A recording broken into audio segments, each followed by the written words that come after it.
Good morning, good evening, wherever you're at in the world. Welcome to Cryptocurrency Theory. My name is Chadwick, and let's talk about a past sexual conquest that I had with a local congresswoman. Member of whatever, politician, congresswoman, whatever you want to call it. Doesn't really matter the terminology of what it was. So it's kind of a weird experience. So I don't really know if it really has anything to do with crypto, but I'm making the video and I want to talk about it and dive into it. So I'm going to try to paint you a scene here of how it happened, what happened, that kind of thing. So this has been quite a while ago. I mean, it's probably been almost 10 years since this occurred. So why am I doing this? Well, it's what the video is about. I don't really know if there's a point, but this is what the video is about. And so I'm going to try to paint you the scene here. So I was coming out of a relationship, a long distance relationship with a girl in Georgia. This girl I was dating. So friend Russ at the time, we'll call him Russ, said, dude, man, best way to get out of a relationship is just basically go get laid, go try to be with another woman so you no longer think about the current woman that you're no longer with, that you're spending all your time occupied thinking about. So I've never been a person to go to the bar, meet women at the bar. For one, it's just not my thing. I find it a bit sleazy. Two, it's just never worked. I guess I'm just not a bar type guy. I can count on one hand how many times I've actually even gotten a number, much less some nookie from a bar. But you can kind of see where this is going. So this, like I said, it was 10 years ago. Gave it a shot. Went out to a bar in Costa Mesa, California. It's right off Harbor Boulevard. It's called the Super 8 Motel. It's basically a motel with a bar. At the same location. There's, a bar there, pool tables, bar, whatever. So I later found out that this was a very notorious place where prostitutes hang out. So I later found this out from my friend Russ at the time, after this incident already occurred. But so walked into the bar. I think maybe I had walked into the bar or I sat down, started having a drink or whatever. I see this older lady at the end of the bar. So she was wearing all black leather. I mean, like black leather pants, black jacket, blonde hair, older woman, probably in her, mid-40s, maybe older. So I walked down to the bar, said, hey, can I sit down? Sat down. I might have had another drink. Maybe she bought me a drink. I don't remember how it all transpired.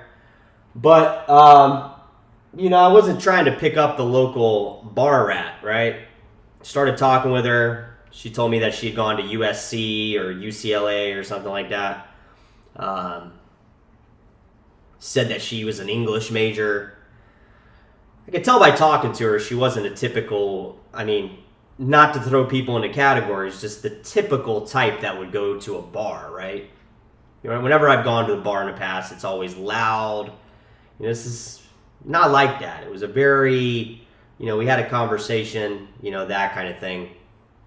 And basically, she told me she was there to pick up a guy. She openly told me. We were talking. The more open you are with people, the more they seem to open up. So she told me, hey, I'm looking to, pick up a guy here. I said, okay. Well, that's actually why I'm here as well. My friend recommended this. So she said, I have a room here. I already have a room at this motel, the Super 8 Motel. This is almost something you hear out of a comic book or, something. So talked with her, and she said, you're welcome to come by my room. She gave me the room number. This was towards the end of our conversation. She invited me then and there. The reason I said no was because there was a stipulation to it, right? Of course there is. It's not going to just be some thing, oh, yeah, I'm inviting you over to my room and everything's going to be hunky-dory. Not the case. The stipulation was her husband or boyfriend or whatever would stay in the bathroom while we got it on. So initially I was like, what the fuck? Is he going to be like trying to come out and play with my fucking sack or what? Like, what? I mean, what is the bait here? She said, no. He stays in there. You won't even know he's there. The door is cracked. You won't even know he's there. So I wasn't really open to this idea. She left. Okay. And, you know, how do I know this lady's a politician or a local congresswoman? Because she told me she's part of the Newport. I'm not going to go into depth about it. I'm not going to give her name. It doesn't matter. But she's a Congress politician involved in local community Congress activities for a business. She's part of the Newport. I'm not going to give you any more information. It doesn't matter. But you can look her up online. I was looking her up online when she gave me her name. She didn't lie about any of this information. It always is indeed true. And years after, I found, you know, how politicians really are from a firsthand experience. So these videos that I make, this isn't just skepticism. This isn't just, you know, one-sided opinions that I have or, you know, negativity that I see on the news and turn it into a story. This is actual experience. So I sat at the bar. I initially didn't take her offer. I didn't initially go to the room. I called my friend Russ. At this point, I had maybe, I don't know, a couple drinks. I don't know the amount. But I was definitely inebriated. Called my friend Russ. I said, hey, man, you know, I was sitting here talking with this lady. She's, you know, seems to be very normal. You know, college graduate. We talked for a while. He said, dude, just go to her room and do it. I mean, if the guy's not coming out, what does it matter? So I kind of thought about it, and I was like, okay, you know, whatever. This is why I'm here. Might as well make it fulfill the reason I'm here. So I already had her room number, so basically, within about 10, 15 minutes, I start moseying down, you know, down the, it's an outside motel. So you just, you know, walking, trying to find the room. I knocked on her door. She, of course, came to the door. She said, yeah. She's like, you changed your mind or something like that? I said, yeah, you know. I think I went to the local 7-Eleven. There's like a 7-Eleven right there at this bar at the Super 8 Motel on Harbor Boulevard. There's like a 7-Eleven right next to it. It's kind of a transient area, or was. Maybe it's changed a lot in the last 10 years, but whatever. I think I went in there and, like, I don't know, maybe bought a drink. I know I bought condoms, right? So I go over there. She's there. Of course, I walk in. I'm a little nervous, even though I'm inebriated. Whatever. So the door of the bathroom is there. It wasn't like I walked in and her husband's like, hey, I'm blah, blah, blah, blah, blah. Nice to meet you. I'm going to go watch you fuck my wife. It wasn't like that. I never even saw him. He was in the bathroom, I'm assuming. I mean, if he was really there, unless this was some kind of sick, twisted, you know, fantasy that he maybe wasn't there. I don't really know, but I think he was, and I'll get to that later in this conversation. But so we got it on. It was a little weird. Her. I'll just be clear. I don't know if you guys have ever had one of those women where you are having sex with and you pull it out and it makes that weird queefing noise where it's like, it's like air pocket stuck in her vagina. I wasn't really digging it, honestly. And go ahead and cut to the chase to go and wrap up this nightcap that I had. This woman was actually okay with me calling Russ over to bang her next. The whole thing was weird. I agree. It was weird. Do I regret it? No. Was it weird? Absolutely. Yes. So what does this have to do with crypto? What does this have to do with politicians? What does this have to do with Congresswoman? people involved in local governments. This lady actually, we exchanged numbers. I still have her number in my phone just simply because I don't ever delete numbers. I've had the same number for, 15 years. So, this is where maybe I could tie it in with crypto.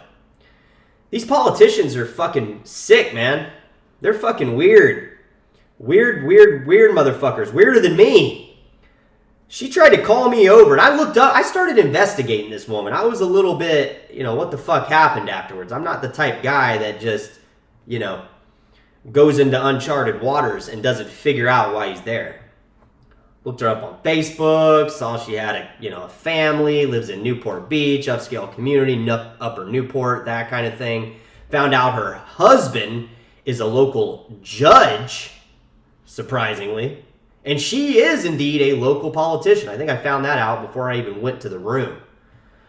So, I think I was in college at the time. I even think I called her for English advice on how to write a paper over at Orange Coast College. I mean, again, this was 10 years ago. Whatever. So, getting to the point, moving on, moving past the sick and twisted nightcap that I experienced. Or at least I thought it was weird. I'm whatever people do in their private life is fine. I'm not one to judge. I don't care. And I know that it can be much weirder, but this, in my opinion, was a little bit weird because she tried to get me to come over, or she started calling me, trying to get me to come over to her house and bang her in her backyard while her husband watched from the house or whatever, while her kids are there. I mean, I'm thinking in my head, like, no, I mean, there has to be an end to this. So it never ended up happening. It was a one-time thing. Anyways, later on, I don't know if it was a year or 2 years, I've gotten a call from her within the last couple of years, maybe, 3 years. But she doesn't think she's calling me. And she's never fixed the problem. So there's been a couple calls over the years. One call specifically was, I remember her calling and she picks up the phone and she goes, yeah, we got the votes in.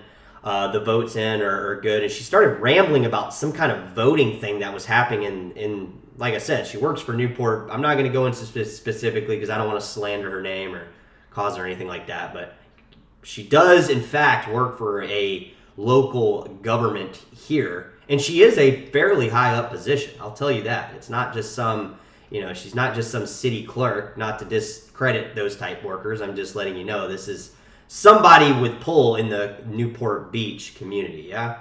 So she called me up, was like blabbing about some kind of vote, how she swayed. Like she picked up the phone and just started talking. It wasn't like there was like a hello or hey. It wasn't even a chance for me to interject. So I let her talk for about a minute before I said, hey, this is not, I think you got the wrong number. This is the guy from the bar at the Super 8.